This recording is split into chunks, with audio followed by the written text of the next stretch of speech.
What is going on, guys? Welcome back to Phones and Drones. For those of you that follow the channel, you knew last week we had a bunch of Pixel 6 and 6 Pro hands-on coverage from Best Buy, trying to give you guys more information in regards to that silly embargo they did and all that. And yesterday, more reviews were supposed to come out than what actually dropped. A lot of the bigger names, including MKBHD and all that, decided to wait on their review. Michael Fisher, Mr. Mobile, they all decided to wait. Very interesting. The reviews that did drop, however, after that second embargo were very mixed. A lot of people praised some features that others dissed. So I want to go ahead and give you our impression of this device. We're going to do the Pixel 6 today. Stay tuned. Later on in the week, we're going to drop that Pixel 6 Pro review also. Let's go ahead and do this unboxing and show you guys where we're at. Here we go. So here it is, the retail unit of the Pixel 6 in that sort of seafoam. For those of you that don't know, if you look in the specs, this does not have millimeter wave if you get it unlocked or through T-Mobile, I believe. You have to get it through AT&T or Verizon. This just comes with sub 6 5G. It says 6.4 inches, full HD plus display, 128 gigs of storage, and yeah, the more fun color patterns I would say that come in this as opposed to the Pixel 6 Pro. Long story short, let's go ahead and actually open this up. There's two little tabs on the side to pull, and let's check this baby out. So first thing you can notice, it's a very subtle, almost like a concrete look, more so than a green or a blue hue with sort of a yellow accent on top.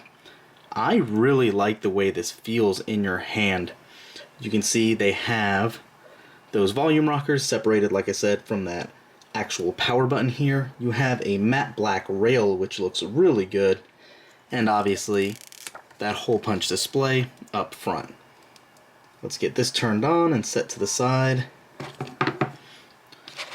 Obviously it's a thinner box this year. You are going to get your USB to USB Type-C cables, the transfer tool, and a little bit of reading material. No power brick, as obviously everyone else is doing this year. So you're going to need somewhat of a faster charging power brick around to get the max charging speeds out of this. Let's go ahead and jump right into the device. So one quick call out while getting this all set up. This in-display fingerprint sensor is optical, and if you're used to one of the older Pixels with the actual rear fingerprint sensor, this is the first one with an in-display. It takes a substantial amount of fingerprint recognitions to get this to save. As you can see here, I am still pressing, trying to get this finger registered. It's not a big deal, just something to call out if you're used to another one. We've heard these optical sensors instead of ultrasonic being a little less reliable, so I'm curious to put this through the paces here as well. But I just wanted to show you that how many times it takes in order to get that fingerprint to register. Alright, so we are all done. Install is still going through, but the phone is ready to go. Let's try this fingerprint sensor for the first time. Okay, not too bad. I heard a lot of negatives about this, but no, it's definitely not the fastest one around, but I am having no issues with it at all. So as you can see, the first call out, this is just not as premium of a device as far as the bezel look goes. You are getting more bezels on the left, right, top, and bottom of this than you are on that Pixel 6 Pro. But having said that, by no means does this look bad. First thing you're really going to notice actually as well is just how good this display looks on this phone. It's very bright, it's very vivid, and there's definitely no issues to be had. Let's go ahead and launch a video. Let's turn the volume down so they don't get copyrighted and see how good this looks actually.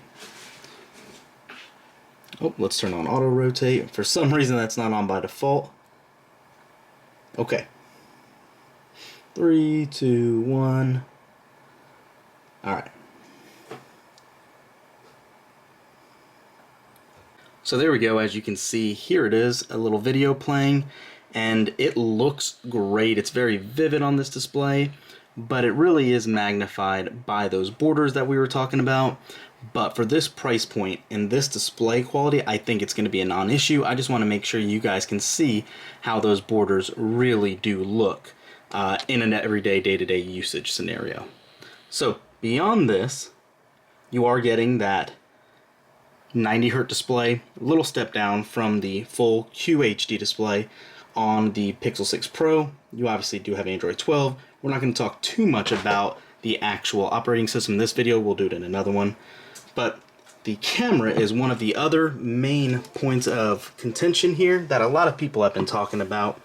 And let's go ahead and actually do a quick, launch on the app and see how quick it actually is going to shoot some photos for us. We'll leave this alone. Alright. So literally zero lag in this photo. And you can see the processing is still going on. That is taking a little longer than what it should. Could just be that one image for some reason, but aside from that, everything else is quick and looks really, really good. So you can see some of the swipes aren't registering quickly enough, and there we go, it actually just finished rendering. So that was a little bit of a delay. One thing we didn't check out is to see if there is actually any update available yet for this. So let's look. So no system update. This is actually what you're going to get right out of the box as your retail unit comes in. So I'm assuming they'll be able to fix some of that with software. You can see my feed isn't even coming up right now either. Very interesting as well. So this goes back to our original point on that embargo video. There's always a reason why a company has those dual embargoes in place. There was rumors they were talking about what to do and send out all these updates. There's been camera updates, there's been system updates, up to today as well on those other units. So keep that in mind. It looks to me like there is a lot of potential in this. I'm going to really reserve my thoughts for the full review. But it seems like something doesn't seem quite finished on these devices yet. I'm going to take a stab at it and say it's not unique to the Pixel 6. It probably is going to be the same on the Pixel 6 Pro. Again, subscribe to the channel, guys. Thumbs up this video. We'll be doing that Pro review here in the very near future, as well as the Pro unboxing. So let me know what you guys think. Were we wrong about that embargo? Is there something else still going on now that these review units are actually being put out to, or I should say, they're allowing reviewers to actually give their full reviews, and that consumers are actually getting their hands on the devices as well? Let us know in the comments down below. Thanks for watching, guys. We'll catch you in the next one. Peace.